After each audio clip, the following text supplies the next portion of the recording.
Au fil des siècles, dans les royaumes où les cloches des églises dictaient le rythme de la vie et où le nom du seigneur féodal comptait plus que toute prière, la trahison entre amants n'a jamais été une affaire privée. Moi, qui ai lu d'anciennes chroniques et vu des parchemins souillés par des mains tremblantes, je sais parfaitement que lorsqu'une femme était accusée d'infidélité, ce n'était pas seulement son corps ou son cœur qui étaient jugés, mais l'ordre entier du monde tel qu'il était alors compris. La rupture du lien matrimonial était, aux yeux des rois, des juges et des prêtres, une attaque directe contre la lignée, l'héritage, l'autorité de Dieu sur les hommes. En ces temps où le mot honneur valait plus que la vie, la justice ne venait pas en silence. Elle venait avec le feu, la pierre, la corde et l'acier. Elle venait sous la forme de jugements prononcés sur des places bondées, devant des yeux qui ne sciaient pas, des enfants qui apprenaient à craindre avant de lire, et des femmes qui comprenaient qu'un seul pas en dehors du chemin tracé pouvait faire d'elle un exemple douloureux pour tout le peuple. Les châtiments ne naissaient pas d'un moment de rage aveugle, mais de codes écrits, de lois gravées dans la pierre ou fixées dans des parchemins scellés à la cire, bénis par la main des ecclésiastiques et soutenus par des soldats armés. Des villes fortifiées du Saint-Empire romain germanique aux routes poussiéreuses des colonies lointaines, en passant par les temples des anciens royaumes où les dieux étaient invoqués pour bénir le châtiment, les sociétés ont forgé des peines si extrêmes qu'elles ont cessé d'être de simples réactions à un crime. Elles sont devenues des instruments de terreur, des spectacles calculés, des cérémonies où la souffrance d'une seule femme servait à montrer leur place à des milliers. Chaque cri étouffé par l'eau, chaque corps attaché à un poteau, chaque pierre levée par des mains anonymes se transformait en un avertissement gravé dans la mémoire collective. Ce n'étaient pas des gestes chaotiques de foules en colère, mais les rouages d'un système froid et ordonné. Les rois, les magistrats, les anciens du conseil et les prêtres faisaient partie de la même machinerie. En déclarant une femme coupable, ils ne cherchaient pas seulement à punir un acte intime, mais à réaffirmer une structure de pouvoir dans laquelle le mari, la famille et la communauté avaient plus de droits sur sa vie qu'elle-même. Dans cette cruauté ritualisée, les peuples montraient leur vrai visage. Ils parlaient de vertu et de pureté, mais ils érigeaient des gibets et des bûchers pour préserver leur domination. Ainsi, l'amour devenu trahison devenait un crime contre le royaume, contre le sang et contre le ciel. Si le cœur d'une femme s'écartait du chemin tracé, la justice répondait par l'eau, par le feu, par les pierres et par les fouets, comme si chaque soupir interdit était une menace capable de renverser des trônes. C'est le sombre héritage de tant de siècles, un héritage de châtiment où le corps féminin est devenu le champ de bataille pour défendre les lois, les coutumes et les peurs. Et bien qu'aujourd'hui nous lisions ces histoires à la lumière d'autres idées, les traces de cette sauvagerie sont encore présentes dans les mots des anciens codes et dans les chroniques qui ont traversé le temps. Car chacune des peines que vous allez découvrir n'est pas seulement une histoire du passé, mais un miroir inconfortable de ce qu'une société est prête à faire lorsque l'amour cesse de se conformer aux règles. Dans les pages suivantes, nous descendrons vers les fleuves où l'on noyait en silence, vers les places où le feu montait au ciel, vers les déserts de pierre où la foule rendait son verdict, et vers les colonies où la honte durait plus longtemps que les cicatrices. C'est l'histoire de ce qui s'est passé lorsque l'amour interdit était considéré comme une trahison envers le monde entier. Sur les rives des fleuves du Saint-Empire romain germanique, où les cloches annonçaient le lever du soleil et où le brouillard semblait receler les secrets de générations entières, est né l'un des châtiments les plus terrifiants jamais conçus pour une femme accusée d'adultère. L'ensachement, la noyade dans le sac. Ce qui peut nous sembler aujourd'hui une fantaisie macabre d'esprits horribles était, en ces siècles, une procédure légale, acceptée, rituelle et parfaitement documentée dans les codes qui régissaient la vie des villages et des villes. J'ai moi-même vu des copies du Sachsenspiegel, ce manuscrit qui décrivait l'infidélité féminine comme une insulte directe à l'honneur du mari et à l'ordre de la maison, quelque chose de si grave qu'une simple amende ne suffisait pas à effacer son ombre. Au Moyen-Âge allemand, il ne s'agissait pas de cacher la honte, bien au contraire, elle devenait un spectacle public. Si une femme était reconnue coupable, elle n'était pas conduite secrètement à son destin. Elle était menée dans les rues, escortée par des gardes et suivie par des voisins, des curieux et des ecclésiastiques. Les cloches ne sonnaient pas pour elle. Les femmes fermaient les fenêtres, les hommes fronçaient les sourcils, les enfants demandaient à voix basse ce qu'elle avait fait pour mériter cela. Elle avançait les poignets liés, les cheveux défaits et un visage marqué par un mélange de dignité brisée et de résignation inévitable. Le moment décisif commençait lorsque les fonctionnaires apportaient le sac. Pas une simple pièce de tissu, mais un linceul anticipé, fait de lin grossier et résistant. On disait que la femme ne devait pas être seule dans sa chute. Dans certaines régions, on y cousait des pierres pour s'assurer que le poids l'entraîne sans délai. Dans d'autres, on y mettait des animaux vivants comme des chats ou des chiens, non par nécessité, mais par symbolisme. La lutte désespérée entre des créatures piégées rendait le processus plus chaotique, plus cruel, plus interminable. C'était un rappel tordu que l'infidélité avait perturbé l'ordre naturel de la maison. Le sac était cousu lentement, point par point, comme si chaque couture scellait l'histoire de l'accusé, effaçant sa voix, son visage et son identité. Les fonctionnaires, vêtus de couleurs sombres, prononçaient bas les mots rituels qui autorisaient l'acte. L'ecclésiastique récitait une brève exhortation, non pour le salut de la femme, mais pour justifier que c'était la volonté de Dieu. Et puis, entourée de dizaines d'yeux qui ne sciaient pas, la femme était soulevée par les extrémités du lin et portée vers la rive. Le fleuve attendait, parfois calme, parfois rugissant, mais toujours indifférent. L'eau était devenue, dans ces sociétés, le réceptacle de l'impur. « Chut !» disaient certains anciens, comme s'ils craignaient de réveiller les esprits du lieu. Les gardes balançaient le sac une fois, deux fois, et le jetaient finalement à l'intérieur. L'impact produisait un bruit sec, presque creux. Puis venait le silence. Le mouvement sous l'eau, la lutte impossible dans l'obscurité, le combat qui devenait bientôt maladresse, puis le silence. Dans des villes comme Nuremberg ou Augsbourg, on s'attendait à ce que le corps flotte en aval quelques jours plus tard, afin que d'autres villages le voient et comprennent que la loi était toujours vivante. Elle ne recevait pas de sépulture chrétienne, car la femme avait été considérée comme une tache dans le tissu moral de l'Empire. L'eau n'était pas miséricordieuse, elle était un moyen d'effacement, de silence, de disparition. La noyade dans le sac n'effaçait pas seulement une vie, mais aussi une histoire, un nom, un souvenir.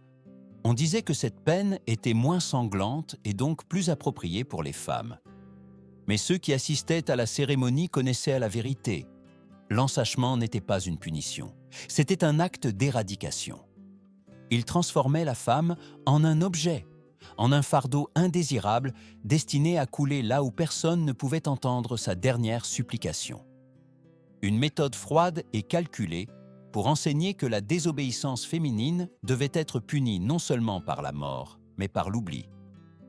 Et ainsi, fleuve après fleuve, génération après génération, cette peine est devenue l'ombre silencieuse qui hantait les femmes du Saint-Empire romain germanique.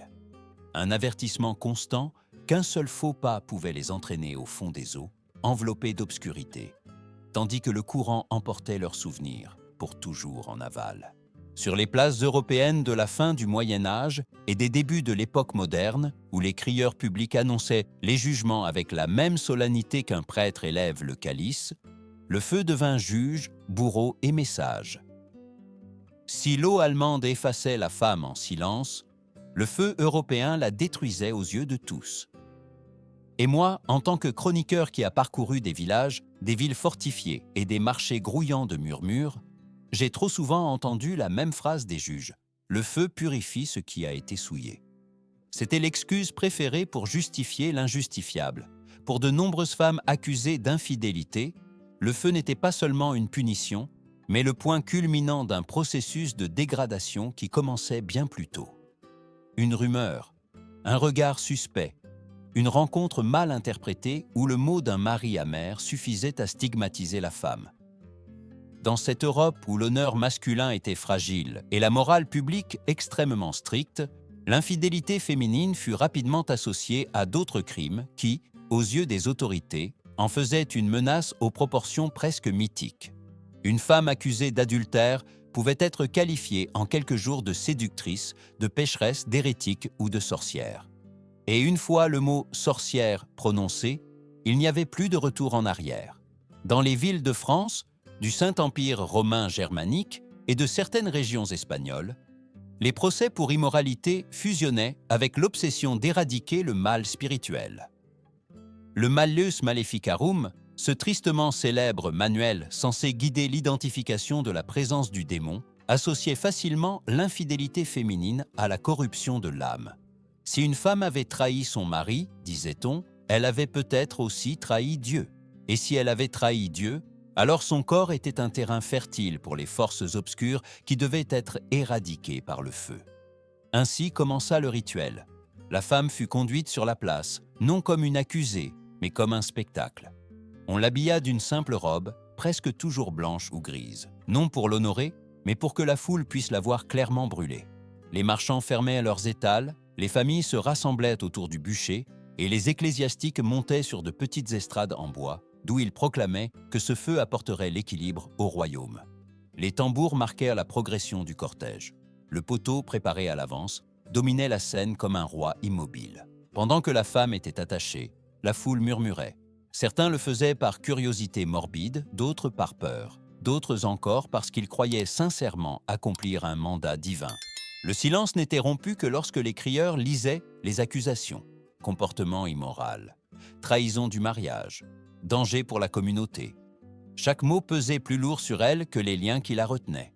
Le feu, une fois allumé, ne dévorait pas immédiatement. D'abord, il léchait les bûches du bas. Puis, comme si c'était un animal qui s'éveille lentement, il montait avec une rage croissante. La femme sentait d'abord la chaleur, puis la brûlure, et enfin la compréhension que tout son corps serait consumé sans espoir de salut. Parfois, si le bourreau avait une once de compassion, il étranglait la femme avant que le feu ne l'atteigne. Mais la compassion était une denrée rare en ces jours. Une autre fois, on utilisait du bois humide pour produire une fumée dense. La fumée asphyxiait la victime avant que les flammes n'atteignent leur paroxysme, mais prolongeait également les tourments. Et pendant que la femme luttait pour respirer, la foule restait immobile, comme si elle assistait à un acte liturgique.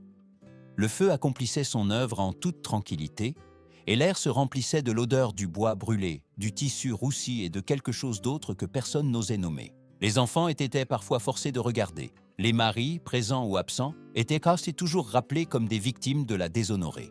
Les autorités répétaient que cette exécution n'était pas une vengeance, mais une purification. Et quand tout était fini, quand le feu s'éteignait et qu'il ne restait que des braises et le silence, la communauté sentait qu'elle avait rétabli un ordre qui n'avait jamais été juste. Le feu européen ne devait pas seulement tuer. Il devait enseigner. Il transformait la femme accusée en un phare inversé. Sa destruction éclairait un chemin que les autres devaient éviter à tout prix. Il faisait de son corps une leçon de morale, imposée par des mains qui se cachaient derrière des lois, des écritures et des dogmes. Et ainsi le feu resta, siècle après siècle, l'outil préféré de ceux qui voulaient contrôler non seulement les actions d'une femme, mais aussi ses désirs, ses pensées et son silence. Sur ces places, sous le crépitement des flammes, l'Europe montrait sans fard son visage le plus terrible, celui d'une société capable de transformer la souffrance publique en un acte solennel, drapé de religion, de tradition et d'une peur sauvage de la liberté féminine. Dans les anciennes terres de Mésopotamie, où les temples pointaient vers les dieux comme des doigts levés vers le ciel, et où les cités étaient gardées par des murailles qui avaient vu des empires entiers naître et disparaître, la justice n'était pas un concept doux ou flexible. C'était la pierre, c'était la loi. C'était un destin irréversible. Et parmi toutes les normes gravées sur des tablettes d'argile, aucune n'était autant redoutée par les femmes que celle qui punissait l'adultère selon le code d'Hammurabi. J'ai lu des copies reproduites par des scribes médiévaux fascinés par les civilisations qui les avaient précédées, et toutes s'accordent sur un point. Pour les Babyloniens, la trahison féminine n'était pas seulement un péché, mais un désordre cosmique. La loi Parara 129, inscrite dans ces sombres tablettes, dictait sans hésitation que si une femme mariée était surprise avec un autre homme, tous deux seraient ligotés et jetés à l'eau. Seul le mari avait le pouvoir divin de lui pardonner, et s'il le faisait, la vie de l'amant était également pardonnée. Cette sentence, si froide, si directe, révélait toute l'essence du système. Le mari était l'axe moral de la maison. La femme, un composant dont la valeur se mesurait à l'obéissance. Et l'infidélité, une fissure qui pouvait détruire l'ordre familial et, par conséquent, social et divin.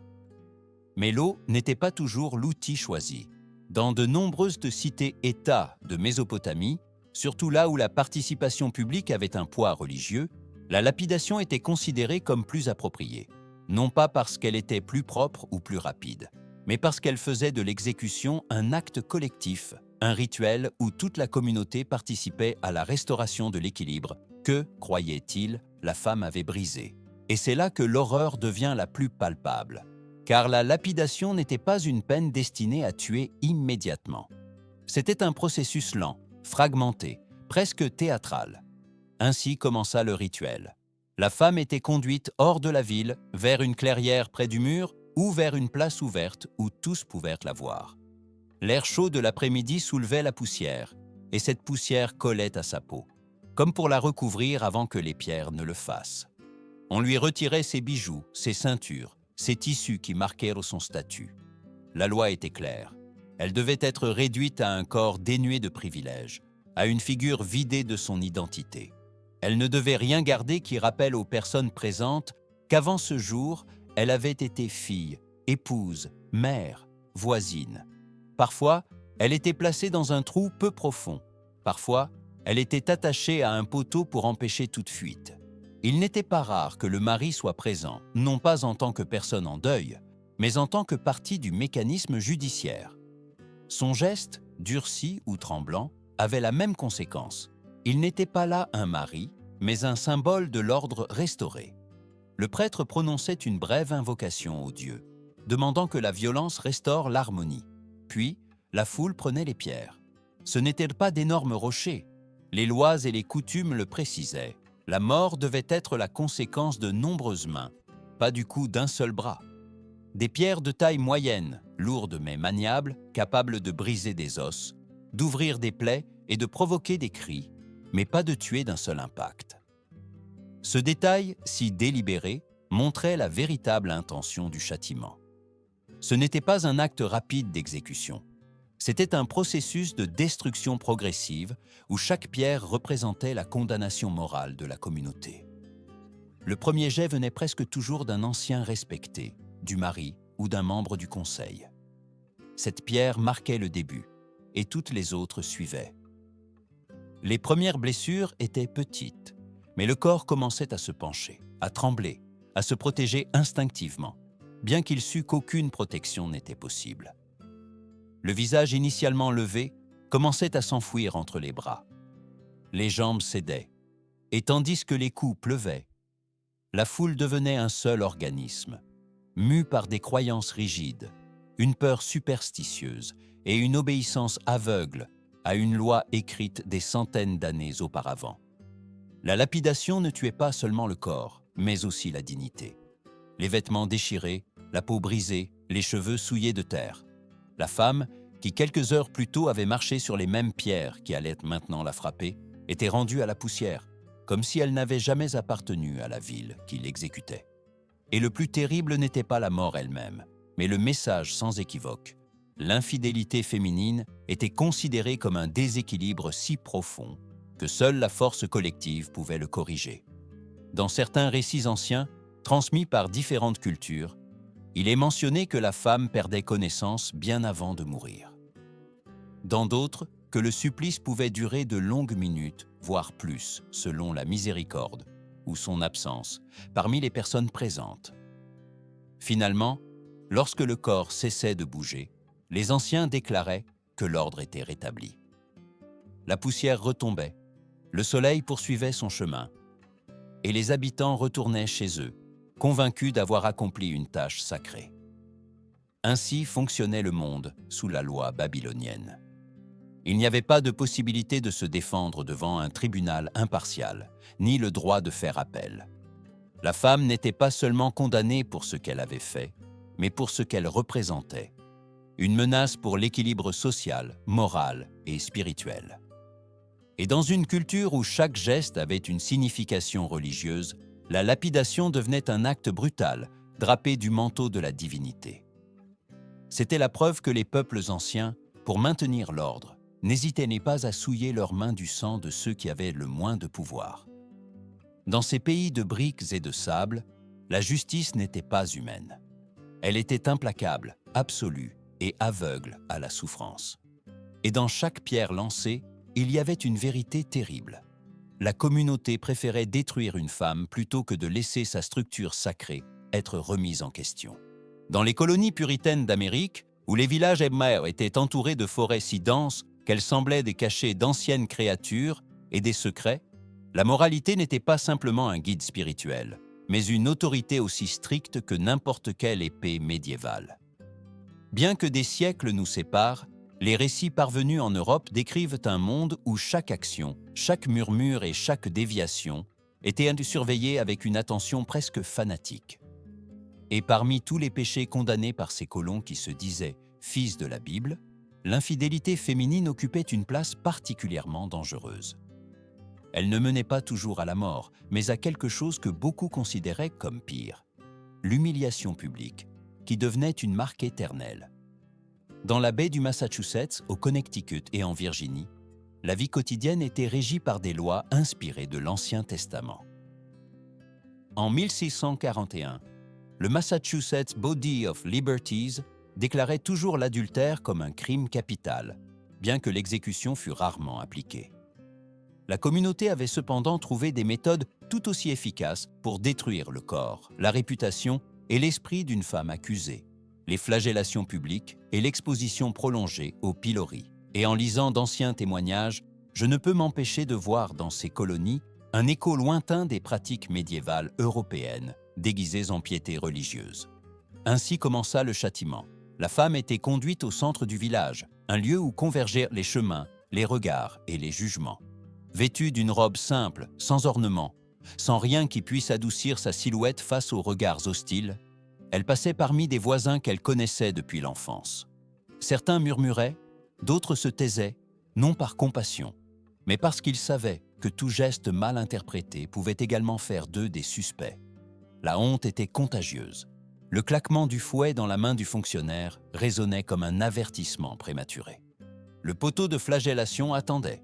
C'était un tronc épais, solidement ancré dans le sol, utilisé plus souvent que tout village n'aurait dû l'admettre.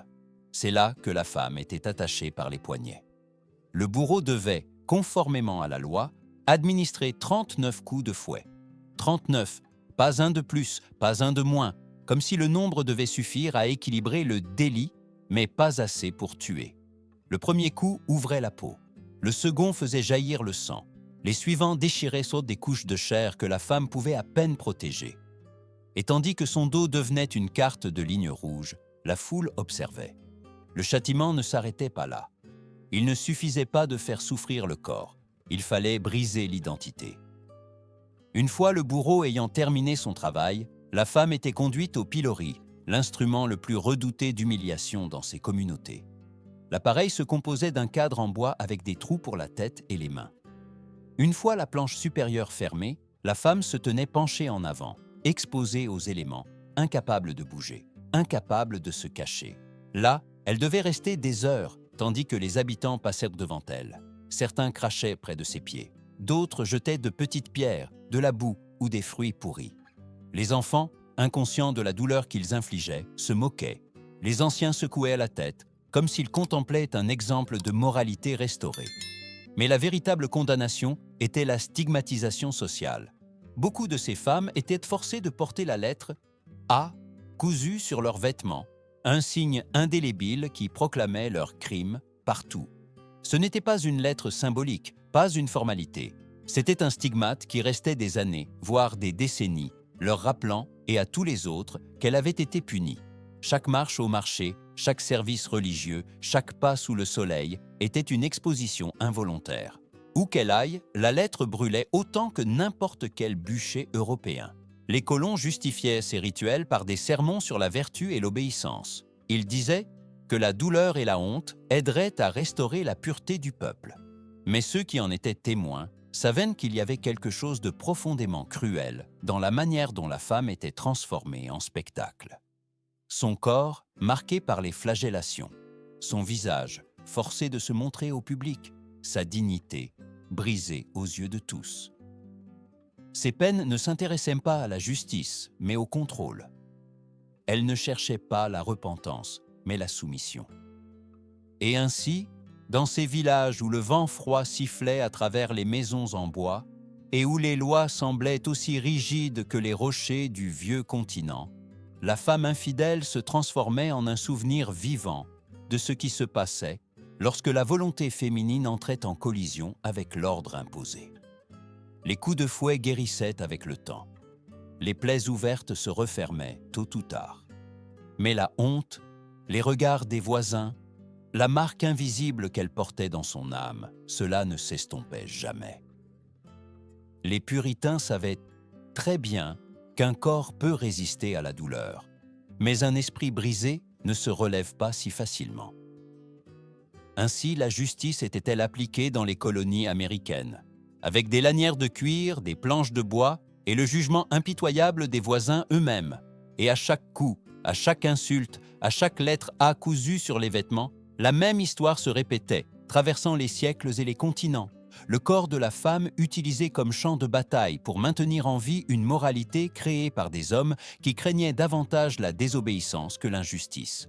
Sur tous ces chemins que nous avons parcourus ensemble, les fleuves obscurs du Saint-Empire romain germanique, les places européennes illuminées par les bûchers, les terres babyloniennes où les pierres parlaient plus fort que la loi, et les villages puritains où la honte était plus cinglante que tout fouet.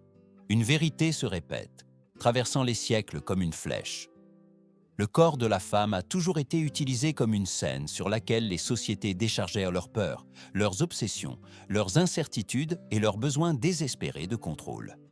Peu importe à quel point les langues, les religions ou les ordres juridiques étaient différents. La logique qui guidait les châtiments était toujours la même. L'infidélité féminine n'était pas comprise comme un acte individuel, mais comme un défi direct à l'ordre que les puissants jurèrent de protéger. Bien que chaque châtiment ait eu un visage propre, des eaux silencieuses, des flammes impatientes, des pierres appelant la foule ou un poteau destiné à déchirer la peau, tous partageaient l'intention de réduire la femme non seulement physiquement, mais aussi spirituellement. Car aucune de ces peines ne cherchait la justice. Toutes cherchaient à l'obéissance. Toutes voulaient réaffirmer qui détenait réellement le pouvoir. Le mari, le prêtre, le juge, le conseil, la communauté. Et quand un système est basé sur la peur, il trouve toujours un corps prêt ou forcé à devenir un exemple. Aujourd'hui, en lisant des chroniques, des lois et des témoignages de ces époques, la distance du temps n'atténue pas l'horreur. Au contraire, elle la rend encore plus évidente. Car si ces châtiments n'avaient insté que des erreurs isolées, ils pourraient être classés comme des tragédies isolées de l'histoire. Mais ce ne fut pas le cas. C'étaient des pratiques répétées, acceptées, légitimées et exécutées sans trembler par des sociétés entières. C'est dans cette répétition que l'injustice devient monstrueuse, car nous comprenons que ces châtiments ne parlent pas seulement du passé, mais d'une blessure que l'humanité n'a pas encore totalement refermée. La femme, accusée d'un crime privé, était transformée en symbole public. Sa douleur était offerte aux yeux de tous comme un avertissement. Et cette transformation, de la personne à la leçon, de la vie à la dissuasion, révèle le plus sombre de l'ordre social. La violence, lorsqu'elle est parée de moralité, devient respectable. La cruauté, lorsqu'elle est exercée au nom de la loi, devient une habitude. Mais aucune société qui se respecte ne devrait permettre que la pureté soit défendue par la torture. Aucune foi ne devrait justifier la destruction d'un être humain pour maintenir une apparence d'ordre. La souffrance ne purifie jamais. La peur n'enseigne jamais. Le silence imposé ne rétablit jamais l'équilibre. Il ne laisse que des cicatrices qui perdurent au-delà des eaux, au-delà du temps, au-delà de ceux qui les ont subies. Ainsi, au terme de ce voyage, demeure une question à laquelle aucun ancien royaume n'a pu répondre avec justice. Quel genre de moralité faut-il pour détruire une femme afin de pouvoir exister ? Les châtiments ont changé, les lois ont évolué. Mais le souvenir de ces atrocités reste un miroir dans lequel nous pouvons encore aujourd'hui voir les ombres de l'inégalité et du contrôle déguisé en vertu. Si tu as lu jusqu'ici, je t'invite à réfléchir et à partager ta voix. Que penses-tu de ces châtiments ? Crois-tu que la violence et l'humiliation peuvent maintenir une quelconque forme de justice ou ne font-elles que révéler la peur et la fragilité de ceux qui les imposent? Laisse ton opinion dans les commentaires. Dans un monde où il y a encore des injustices, ta position compte. L'histoire nous apprend que le silence peut être aussi dangereux que la pierre, le feu ou le fouet. Laisse ta voix compter.